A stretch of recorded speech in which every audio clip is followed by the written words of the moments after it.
बिस्मिल्लाहिर्रहमानिर्रहीम। अस्सलाम वालेकुम पाकिस्तान। नाजरीन, आप देख रहे हैं आवाज़ बहावलपुर न्यूज़ चैनल और मैं हूं आपका मेज़बान अहमद महमूद। नाजरीन, जैसा कि आप सब जानते हैं कि हम आप लोगों के लिए आज की शख्सियत प्रोग्राम लेकर आया करते हैं। आज मैं the Islamia university of Bahawalpur में मौजूद हूँ। आज मैं आपको जिस शख्सियत का तारुफ़ करवाने जा रहा हूँ, आप किसी तारुफ़ के मोहताज नहीं हैं। डॉक्टर रफ़ाकत काज़मी साहब मेरे साथ मौजूद हैं, head of department software engineering the Islamia university of Bahawalpur. आप एक उस्ताद हैं, आप एक रिसर्चर हैं और आप एडमिनिस्ट्रेटर हैं। आज हम इनसे डिपार्टमेंट की डेवलपमेंट के हवाले से बात करेंगे, इस्लामी यूनिवर्सिटी की डेवलपमेंट के हवाले से बात करेंगे, आपकी ज़ाती लाइफ के हवाले से बात करेंगे और प्रोफेशनल लाइफ के हवाले से ख़ुसूसी गुफ्तगू करेंगे। तो आइए डॉक्टर रफ़ाकत काज़मी साहब से बात करते हैं। अस्सलाम वालेकुम सर। जी, वालेकुम अस्सलाम। कैसे हैं जी, आप? अल्लाह का शुक्र अल्हम्दुलिल्लाह। सर, तालीम के हवाले से बात करें तो आपने अपनी इब्तदाई तालीम कहाँ से हासिल की? आपका तालीमी सफ़र कैसा रहा? मैं जी मेरा government higher secondary school Harappa एक बड़ा वेल नोन जगह है, वहाँ से मैंने मैट्रिक किया है। गवर्नमेंट कॉलेज साहिवाल से फिर हमने एफएससी की और उधर से बीएससी की। University of farad and agriculture से मैंने मास्टर्स इन कंप्यूटर साइंस किया था 2001 में। ठीक। और उसके बाद एमएस मैंने इस्लामिक यूनिवर्सिटी भावलपुर से किया है और पीएचडी मैंने यूनिवर्सिटी टेक्नोलॉजी मलेशिया से। ठीक। डॉक्टर साहब, आपका पीएचडी का थीसिस किस हवाले से था? मेरा पीएचडी का थीसिस बुनियादी तौर पे ये एक फंडेड प्रोजेक्ट था। मिनिस्ट्री साइंस मलेशिया ने इसे इनिशिएट किया था। उन्होंने दुनिया भर से 10 लोगों को मुंतखब किया था। हमने सॉफ्टवेयर टेस्टिंग की जो अंदर एक कॉस्ट मेजर करने का एक नया तरीका था, उसके ऊपर काम किया है। और उसका बेनिफिट ये था कि उसने सॉफ्टवेयर इंजीनियरिंग में सॉफ्टवेयर डेवलपमेंट के दौरान जो सॉफ्टवेयर की कॉस्ट होती है उसको 50% रिड्यूस किया। सही। तो रिग्रेशन टेस्टिंग के ऊपर बेसिकली मेरी रिसर्च है और ये मलेशिया की गवर्नमेंट के लिए हमने काम किया। ठीक। डॉक्टर साहब, अगर रिसर्च आर्टिकल के हवाले से बात करें तो आपके कितना रिसर्च आर्टिकल पब्लिश हो चुके हैं? तकरीबन इस वक्त मेरे 40 रिसर्च पेपर्स जो हैं वो पब्लिश हो चुके हैं। उनमें से जो 22 हैं वो इम्पैक्ट फैक्टर हैं या कह लें एचईसी के रिकॉग्नाइज्ड हैं। ठीक। तो ज़्यादातर जो है वो सॉफ्टवेयर इंजीनियरिंग। ठीक है। और मखसूस टॉपिक्स किस टॉपिक्स पे हैं? सॉफ्टवेयर इंजीनियरिंग में ज़्यादातर जो है रिग्रेशन टेस्टिंग के ऊपर मेरा काम है। स्मार्ट सिस्टम्स, इंटेलिजेंट सिस्टम्स और ये जो डेली यूजेज के ख़ास तौर पे मेडिकल के अंदर जो सॉफ्टवेयर होते हैं पेशेंट्स की हेल्थ को मॉनिटर करने के, पेशेंट्स की जो एक होती है मुख्तलिफ मेजरमेंट्स जो होती हैं उनकी हेल्थ के लिहाज से उनकी मॉनिटरिंग के हैं, इन्वायरमेंट की मॉनिटरिंग के, ऑफिस के जो मुख्तलिफ प्रोसीजर्स होते हैं उनकी ऑटोमेशन के ऊपर है। इंटेलिजेंट सिस्टम्स में मतलब जैसे ब्लाइंड्स के लिए पाथ नेविगेशन सिस्टम्स। तो ज़्यादातर मेरे स्मार्ट सिस्टम्स और इंटेलिजेंट सिस्टम्स ये सारा काम। सर, कॉन्फ्रेंस के हवाले से हम बात करें तो आप कितना कॉन्फ्रेंस में शिरकत कर चुके हैं, अपना आर्टिकल पढ़ चुके हैं? तकरीबन 12 कॉन्फ्रेंसेस में मैंने खुद शरीक हुआ और इंटरनेशनल कॉन्फ्रेंसेस थी सारी। 2 कॉन्फ्रेंसेस ऐसी थी जिसमें मैं उनका चेयरमैन था कॉन्फ्रेंस का। और हमने खुद मतलब ऑर्गेनाइज की थी। इस वक्त भी उसके 4 एडिशन हो चुके हैं। इस वक्त जो मौजूदा एडिशन है वो ITNU नॉर्वे की यूनिवर्सिटी है, वहाँ पे हो रही है। तो उसका मैं को चेयर हूँ। सर, आप हेड ऑफ डिपार्टमेंट हैं, डिपार्टमेंट में कितना तलबात ज़ेर तालीम है? इस वक्त हमारे पास जो ज़्यादातर कह लें इस्लामिया यूनिवर्सिटी भावलपुर में जो सॉफ्टवेयर इंजीनियरिंग डिपार्टमेंट है इसमें इस वक्त हमारे पास 2200 स्टूडेंट मौजूद हैं। अच्छा। और ये क्योंकि नया डिपार्टमेंट है इसमें इस वक्त सिर्फ 5 सेमेस्टर मौजूद हैं। तो 5 सेमेस्टर्स में हमारे पास 2200 स्टूडेंट्स इस वक्त मौजूद है हमारे अपने डिपार्टमेंट। ठीक है। डॉक्टर साहब, अगर हम स्कोप के हवाले से बात करें तो सॉफ्टवेयर इंजीनियरिंग डिपार्टमेंट के तलबात का क्या स्कोप है, कहाँ जॉब कर सकते हैं? ये एक बड़ा मैच्योर डिपार्टमेंट है, मतलब जो डिग्री की मैं बात कर रहा हूँ। ठीक। हमारी जो कह लें मेन जो जॉब फोर्स है वो कह लें सॉफ्टवेयर डेवलपमेंट है। अच्छा।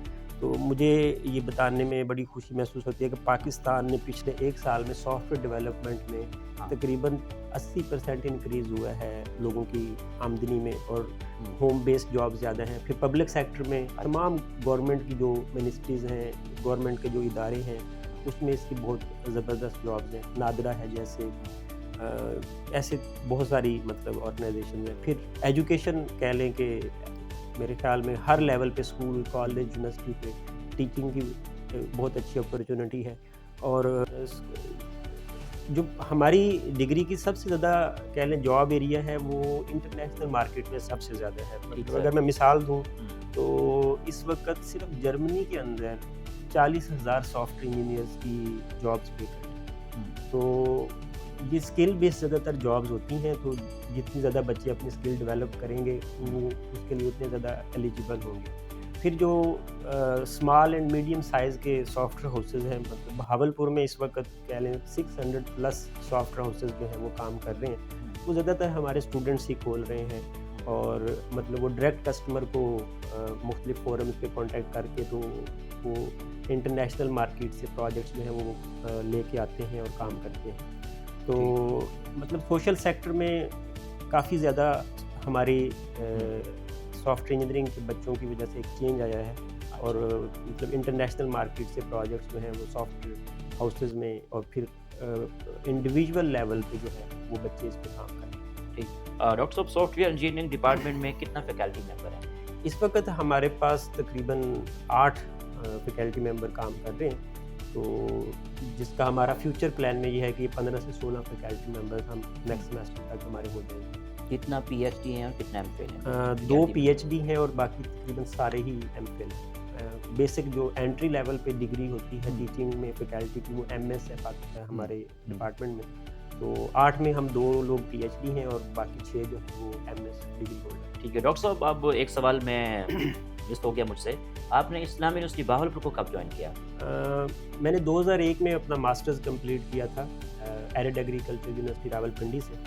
तो उसके बाद मैंने बहरिया कॉलेज इस्लामाबाद में, बहरिया यूनिवर्सिटी इस्लामाबाद में है वहाँ पे, इस्लामिक इंटरनेशनल में, जैबस्ट में, हमदर्द यूनिवर्सिटी में, अल्लामा इकबाल ओपन यूनिवर्सिटी में, मतलब इन तमाम जगहों पे मैं पढ़ाता रहा हूँ। 2007 में मैंने इस्लामिक यूनिवर्सिटी बहावलपुर को as a permanent faculty member join किया। सर, कंप्यूटिंग फैकल्टी में कितना डिपार्टमेंट है इस बारे में? कंप्यूटिंग फैकल्टी में इस वक्त 6 डिपार्टमेंट हैं। डिपार्टमेंट ऑफ कंप्यूटर साइंस जो कि सबसे मतलब पुराना डिपार्टमेंट है।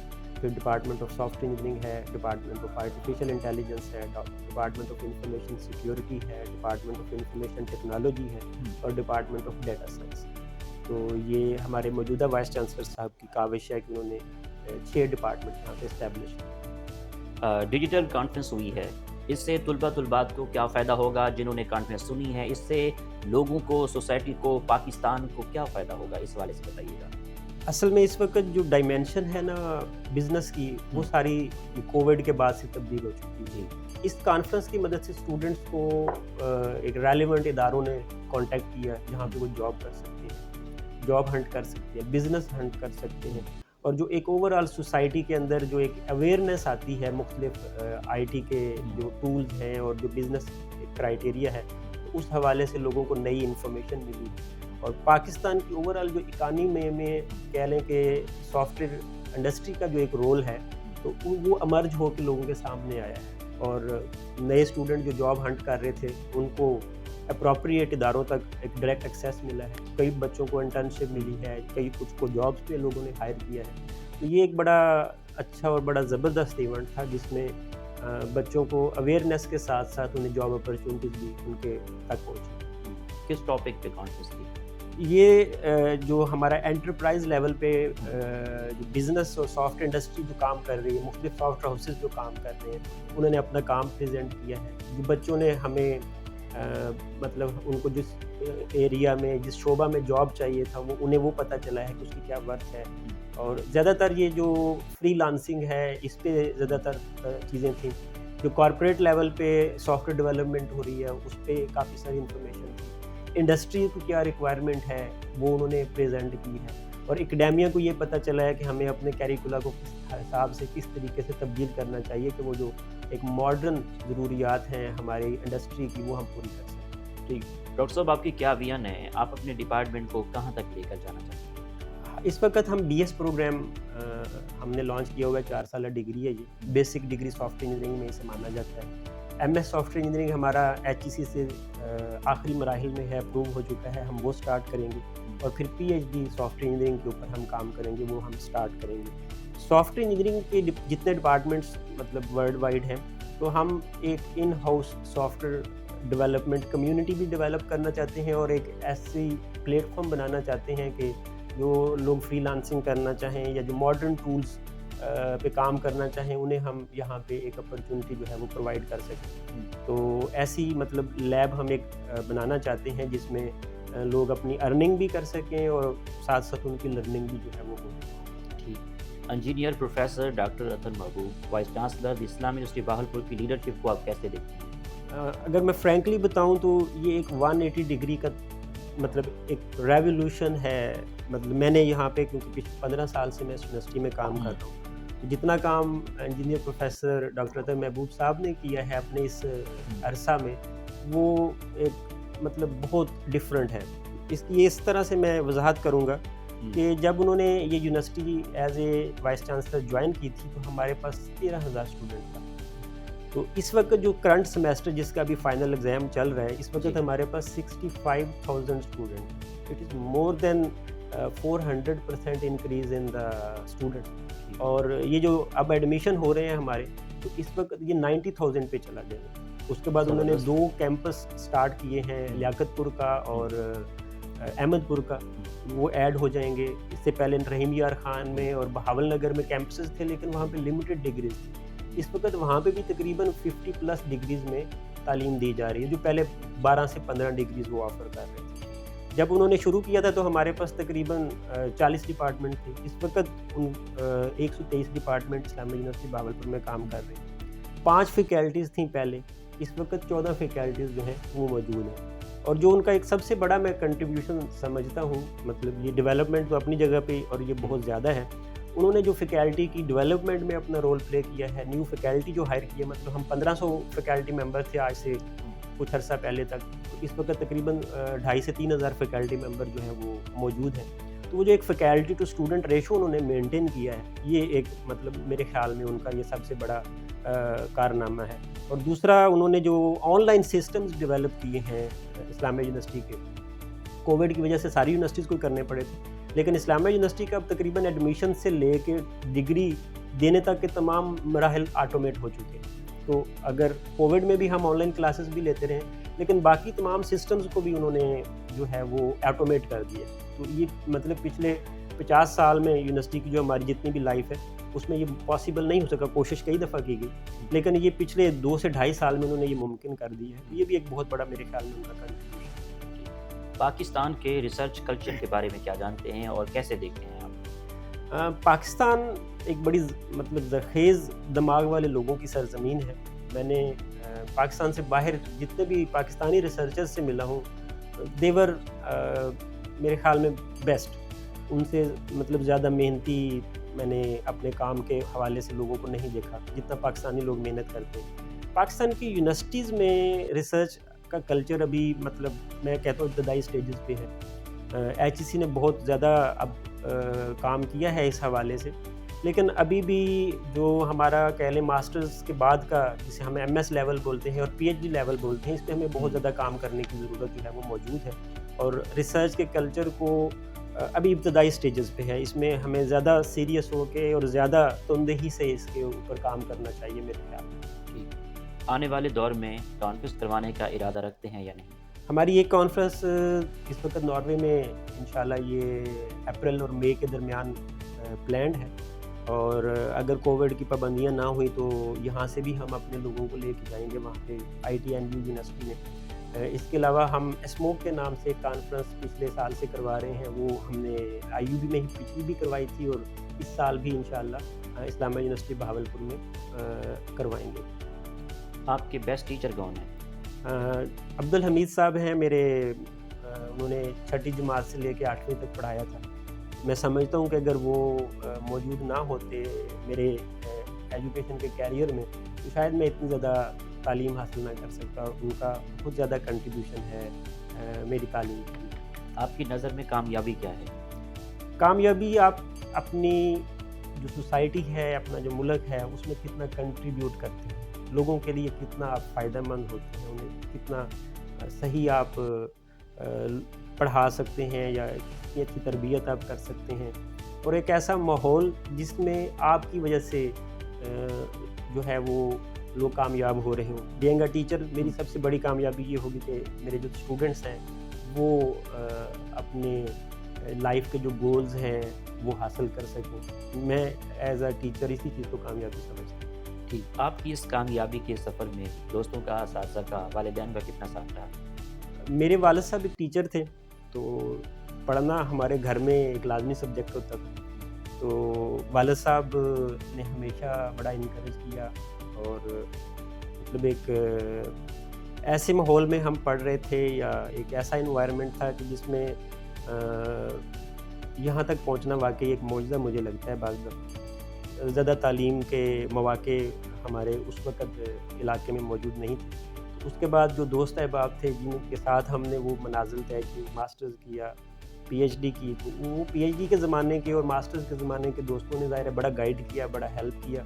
गाँव देहात के लोग जब शहर जाते हैं तो उन्हें बहुत सारे मसाइल का सामना करना पड़ता है, मेरे भी वही सारे मसाइल थे। तो वो दोस्तों ने ज़ाहिर है बहुत सारी मेरी कह लें टीचिंग की एक तरह से मैंने चीज़ें सीखी उनसे। और जो असातिज़ा हैं वो तो ज़ाहिर है उसके बगैर तो आपकी तालीम या आपकी ज़िंदगी का कोई शोबा जो है, कोई हिस्सा जो है वो नामुकम्मल होता है। जैसे मैंने ज़िक्र किया अब्दुल हमीद साहब, अगर वो मिडल में मुझे ना मिलते तो शायद मुझे ना पता होता कि आगे मैंने क्या पढ़ना है। इसी तरह आबिद शाह साहब थे, मेरे स्कूल के टीचर ही हैं वो भी, उन्होंने बड़ी मेहनत की। फिर मुश्ताक बुखारी साहब थे, फिर उन्होंने कॉलेज में बड़ी मतलब अच्छे तरीके से हमें गाइड किया, पढ़ाया। इसी तरह यूनिवर्सिटी के टीचर्स हैं, फिर मेरे सुपरवाइज़र जो थे जिन्होंने पीएचडी में मेरे सुपरवाइज़र थे, तो उन्होंने एक नई दुनिया से रोशनास कराया, रिसर्च करना सिखाया। ये कह लें कि एक ऐसी चीज़ सिखाई कि जो बिल्कुल पहले वाक़ई मुझे पता नहीं थी। मेरा रिसर्च करियर वहीं से शुरू हुआ और बड़ी कॉम्पिटिटिव एनवायरनमेंट में रिसर्च करना मुमकिन हुआ उनकी वजह से। क्योंकि मैंने बताया कि मेरा जो पीएचडी था वो बेसिकली एक प्रोजेक्ट था मिनिस्ट्री साइंस मलेशिया का।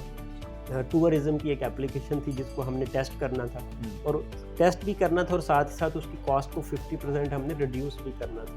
तो ये एक मतलब डबल डायमेंशन थी इस रिसर्च की। तो मतलब एक तो डिग्री होती है पीएचडी की, वो टाइम बाउंड नहीं होती है, लेकिन जो रिसर्च प्रोजेक्ट होते हैं वो टाइम बाउंड होते हैं। प्रेशर में कंस्ट्रेंट्स के अंदर रह के रिसर्च करना जो है वो, अगर मेरे वो सुपरवाइज़र डॉक्टर इमरान गनी हैं, वो अगर ना होते तो शायद मैं नहीं कर सकता। मैंने बहुत कुछ लर्न किया वहाँ से। ठीक, डॉक्टर साहब आपको टूरिज़्म का कितना शौक़ है? पाकिस्तान के कौन-कौन से शहर आपको अच्छे लगते हैं? आपका फ़ेवरेट शहर कौन सा है? अगर फेवरेट तो पाकिस्तान के सारे ही शहर हैं। पाकिस्तान के तकरीबन सारे शहर ही मैं देख चुका हूँ। तो नारान, कागान, पंजाब से लेके पेशावर, कराची, हर शहर का अपना एक टेस्ट है। तो मैंने मतलब अपने काम के लिए भी काफ़ी सारे शहर विज़िट किए, लेकिन बहावलपुर को मैंने एक बिल्कुल मुख्तलिफ शहर पाया है बाकी तमाम शहरों से। यहाँ का कल्चर, यहाँ के लोग अभी भी बड़ी मतलब ना आपको खुशी होती है कि एक सादगी और एक मतानत और स्पेस जो बाहर से आने वाले लोगों को ये शहर देता है ना, वो मैंने किसी और शहर में नहीं देखा। तो बहावलपुर में मैं रह रहा हूँ तो मुझे तो यही शहर सबसे अच्छा लगता है। और अगर टूरिज़्म के हवाले से भी देखें तो लोग बाहर से आते हैं बहावलपुर को देखने के लिए, और एक बड़ा खूबसूरत और बड़ा एक वो रवायात वाला शहर है और यहाँ पे अच्छा लगता है काम करना, लोगों के साथ रहना, मिलना। तो ये सोसाइटी बाहर से आने वाले लोगों को मेरे ख़्याल में सबसे ज़्यादा वेलकम करती है, जो बाकी शहरों में शायद अभी कम है थोड़ा सा। अदब से लगाव है? जी बिल्कुल, शेर व शायरी और बेसिकली मैं तकरीर के फ़न से मुंसलिक रहा हूँ। अच्छा। डिबेटिंग क्लब में भी था मैं। तो जो शेर व शायरी है वो हमेशा ही अपने वो एक कह लें इनर सेटिस्फैक्शन के लिए बड़ा एक ज़बरदस्त मीडियम है। तो शायरी बड़ी पसंद है मुझे। फैज़ अहमद फैज़ है, मुनीर नियाज़ी है और इलामा इकबाल हैं। तो ये बहुत बड़े शायर हैं अपने टाइम के और इन्होंने शायरी में भी कमाल की। ठीक, सर लेक्चरर की तैयारी करने के लिए किस तरह का सिलेबस होना चाहिए, अखबार पढ़ना चाहिए, इस बारे में बताइए। देखिए, लेक्चरर आपने किस शोबे में जाके बनना है ये बड़ा मैटर करता है। हर जो डोमेन है तालीम की उसकी अपनी रिक्वायरमेंट है। अगर मैं कंप्यूटर साइंस के लेक्चरर बनने के लिए लोगों को बताऊं तो वो क्या करें, तो वो अपने किसी एक सब्जेक्ट के अंदर अपनी महारत को जो है वो बेहतर करें और अपनी स्पीकिंग जो कम्युनिकेशन स्किल्स हैं उसके ऊपर काम करें। और तीसरा जो सबसे अहम, इन दो से भी ज़्यादा अहम जो चीज़ है, अपनी जो पर्सनैलिटी करैक्टरिस्टिक्स हैं इसके ऊपर काम करें। ड्रेसिंग है, वे ऑफ कम्युनिकेशन है, तो इस पे उन्हें काम करना चाहिए। और जो अप टू कह लें डेट या नया जो नॉलेज है तो उसमें वो अपनी महारत हासिल करें। और अब तो ऐसे बहुत सारे खैर प्लेटफॉर्म्स मौजूद हैं, जैसे यूट्यूब है, तो इस पे अपने लेक्चर्स अपलोड करें लोगों का, तो उससे आपको एक फीडबैक मिलता है और आपको पता चलता है कि आप क्या कर रहे हैं, कितना अच्छा कर रहे हैं, उसमें क्या मज़ीद करने की हमें ज़रूरत है। तो जो एजुकेशन इस वक्त मतलब मैं देख रहा हूँ आने वाले ज़माने में, तो ये प्लेटफॉर्म जो एक फ़िज़िकल एजुकेशन, नो डाउट इसकी कोई रिप्लेसमेंट नहीं है, लेकिन जो ऑनलाइन एजुकेशन है उसकी जगह ज़्यादा हो गई है। तो आपको बीइंग अ टीचर अपने फ़िज़िकल मेथड ऑफ टीचिंग पे भी होना चाहिए, लेकिन ऑनलाइन एजुकेशन की कैरेक्टरिस्टिक्स जो हैं या जो मेथड्स हैं या जो टूल्स हैं उन्हें भी आपको सीखना चाहिए।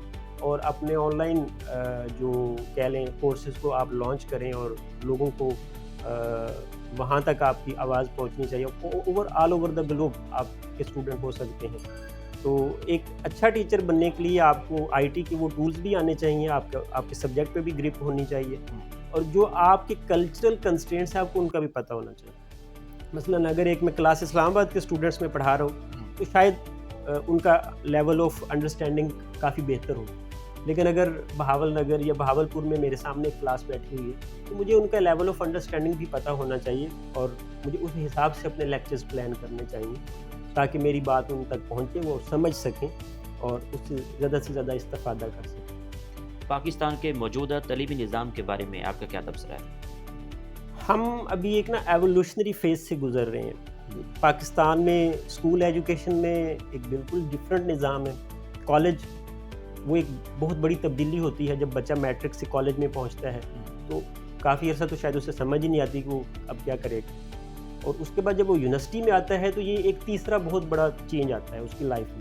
तीनों में बहुत ज़्यादा चीज़ें आपस में कनेक्टेड नहीं है मेरे ख़्याल में। तो स्कूल से लेके यूनिवर्सिटी के दरमियान जो ये फ़र्क है इसको हमें ख़त्म करना चाहिए। इसका बेहतरीन तरीका ये है कि जो एक तो सिलेबस उसको हमें इम्प्रूव करना चाहिए, दूसरा जो टीचर्स के दरमियान एक कम्युनिकेशन का कोई चैनल होना चाहिए। जब एक बच्चा मैट्रिक करके कॉलेज में जा रहा हो तो वो किसी नई जगह पे नहीं जाना चाहिए। इसी तरह जब कॉलेज से एक बच्चा यूनिवर्सिटी में एंटर हो रहा हो तो उसे भी वो कोई नई जगह नहीं लगनी चाहिए। दूसरा अभी जो हम वन सिलेबस के हक़ में और उसके ख़िलाफ़ बहुत सारी बहस हो रही है, वो होनी चाहिए, ये बड़ी पॉजिटिव बात है। तो हमारी सोसाइटी ने पिछले 70 साल में जो चीज़ें की हैं मेरे ख़्याल में हम वो यकदम ख़त्म करके तो एक नई चीज़ शुरू करने जा रहे हैं। ये किसी तरह से एक फेजेज़ में हमें यकदम नहीं करना चाहिए, मरहलावार हमें वन सिलेबस पे बेशक जाएं हम, लेकिन मरहलावार इन्हें करना चाहिए। बिल्कुल एक चीज़ को एक दिन में ख़त्म करके बिल्कुल एक नई चीज़ को शुरू करना, ये तालीम के लिए भी और हमारी जैसी जो हमारी मईशत है, एक मिडिल क्लास फैमिली, उसमें सर्वाइव करना उसके लिए बड़ा मुश्किल है। और दूसरा कॉस्ट ऑफ एजुकेशन को हमें कम करने की ज़रूरत है। पूरी दुनिया में मैंने देखा है फ्री ऑफ कॉस्ट एजुकेशन होती है ज़्यादातर जगहों पे। तो यहाँ पे स्कूल की एक अलग हमारी कॉस्ट है, कॉलेज की एक अलग कॉस्ट है और यूनिवर्सिटी की एक अलग कॉस्ट है। तो कॉस्ट ऑफ एजुकेशन भी एक बहुत बड़ा मसला है हमारी जैसी कौम के लिए। हमें इस पर थोड़ी गवर्नमेंट को भी और सोसाइटी को थोड़ा इन्वेस्ट करना चाहिए। और बाकी जो सिलेबस है, अगर यूनिवर्सिटी की बात करूं तो मैं काफ़ी मुतमिन हूँ, यहाँ के सिलेबस काफ़ी बेहतर है, लेकिन कॉलेज के और स्कूल के जो सिलेबस हैं वो काफ़ी आउटडेटेड हो चुके हैं, उन पे हमें मज़ीद काम करने की ज़रूरत है। ठीक, खानों के हवाले से बात करें तो खाने में क्या क्या पसंद है? आपकी फेवरेट डिश कौन सी है? दाल चावल बड़े शौक से खाता हूँ जी मैं, और चिकन की कोई भी बनी हुई जो डिश है। पीएचडी के दौरान ये भी तजर्बा हुआ कि हमें कुकिंग खुद करनी पड़ी, तो कुकिंग के जो इसरार और रमूज़ थे वो हम पे आश्कार हुए। अच्छा। तो कुकिंग मतलब मेरे ख्याल में एक वे ऑफ लाइफ है, दुनिया को देखने का एक नज़रिया भी है कि आप जितने अच्छे कुक होंगे मेरे ख्याल में आपको बाकी जो आपकी ज़िंदगी के मामलात हैं उनमें भी आप उतने ही, मतलब अगर आप एक सीरियसली कुक कर रहे हैं तो आप एक सीरियस लाइफ भी गुजार रहे होंगे, और अगर आप एक बस पूरी कुकिंग कर रहे हैं तो बाकी की जो लाइफ के काम है वो भी आपके वैसे ही तकरीबन होंगे। आप क्या क्या बना लेते हैं? दाल चावल मैंने बताया, मैंने पकाए भी बहुत हैं और खाए भी बहुत हैं। अच्छा। और बाकी मीठे में जैसे अंडों का हलवा है, गाजर का हलवा है, क्योंकि मीठा हमारी सोसाइटी में भी काफ़ी इन है और मुझे भी बड़ा पसंद है ज़ाहिर है, तो मीठे में काफ़ी चीज़ें मैं बना लेता हूँ। सेहतमंद रहने के लिए क्या करना चाहिए? एक्सरसाइज़ करनी चाहिए, क्या खाना चाहिए? एज़ अ चेयरमैन डिपार्टमेंट के आप क्या कहेंगे इस बारे में? मैं ये कहना चाहूँगा कि हाँ, एक्सरसाइज़ की असल में अब हमारी जो एक लाइफ़स्टाइल बन गया है, उसमें गुंजाइश बड़ी कम है। एक्टिव लाइफ़ गुज़ारनी चाहिए। आप अपने जो रोज़मर्रा के काम हैं, अगर उनमें आप अपनी फ़िज़िकल एक्टिविटी बढ़ा दें, तो एक्सरसाइज़ का अगर मौका मिले तो ये तो अच्छी बात है, लेकिन ना मिले तो अपनी जो डे टू डे लाइफ़ है, उसमें आप ऐसा करें कि आपको ज़्यादा काम करना पड़े, आपको ज़्यादा चलना पड़े। लाइक आप शॉपिंग पे जाएँ तो गाड़ी पे नहीं जाएँ, वो चीज़ें भी खुद उठा के लेके आएँ, तो ये भी थोड़ा-सा ऐड हो जाता है। बाकी एक हेल्दी लाइफ़ मेरे ख़्याल में उसमें 3 चीज़ें शामिल हैं। एक तो आपकी ज़ाहिर है अपनी घर की ज़िंदगी है, वो आप कैसे गुज़ार रहे हैं। उसके बाद आपकी जो सोशल लाइफ़ है और फिर तीसरी आपकी मज़हब की लाइफ़ है। तो आप अपनी नमाज़ें कितनी पढ़ते हैं, आप हक़ूक़ुल इबाद का कितना ख़्याल रखते हैं और जो दुनिया के मामलात हैं, उनमें कितने एक आप ईमानदारी से चीज़ों को करने की कोशिश करते हैं। ये भी आपकी सेहत पे इन चीज़ों का बड़ा असर होता है। ठीक। डॉक्टर साहब आखिर में सुनने वालों को, देखने वालों को, स्टूडेंट्स को, फैकल्टी मेंबर को आपका क्या पैगाम है? मैं अपने जो पेरेंट्स हैं ख़ास तौर पे मैं उन्हें ये पैगाम देना चाहूँगा कि अपने बच्चों को पढ़ाएँ, ज़रूर पढ़ाएँ। हमारी कौम को इसकी बहुत ज़रूरत है और हमारी फैमिलीज़ को भी इसकी बहुत ज़रूरत है। हमारे पास ज़्यादा मिडिल क्लास फैमिली के बच्चे होते हैं, तो फाइनेंशियल इश्यूज़ मैंने ज़्यादातर देखे हैं। तो इन वाइस चांसलर साहब ने भी इस पे बड़ा काम किया है और पूरी सोसाइटी भी हमारी को करना चाहिए और एजुकेशन को हम अगर लाज़मी कर दें अपनी तमाम कौम के लिए, तो मेरा ख़्याल है हमारे सारे मसले हल हो सकते हैं। तो तालीम सिर्फ़ हमारे तमाम मसाइल का हल है। जो बहुत ज़्यादा कह लें अमीर फैमिलीज़ हैं उनका भी और जो बहुत ज़्यादा गरीब फैमिलीज़ हैं उनका भी। अगर कोई एक चीज़ पूरे पाकिस्तान को ठीक कर सकती है तो वो सिर्फ़ तालीम है। ठीक, बहुत शुक्रिया आपसे बात करके बहुत अच्छा बहुत शुक्रिया। थैंक यू सो जी, तो नाज़रीन आपने आज की शख्सियत प्रोग्राम सुना। डॉक्टर रफ़ाकत काज़मी साहब के साथ हम बात कर रहे हैं। हमने तालीम के हवाले से बात की, हमने प्रोफ़ेशनल लाइफ़ के हवाले से बात की, रिसर्च कल्चर के हवाले से बात की। एक नए प्रोग्राम में मुलाकात होगी। तब तक अल्लाह हाफ़िज़, अल्लाह निगहबान, पाकिस्तान ज़िंदाबाद।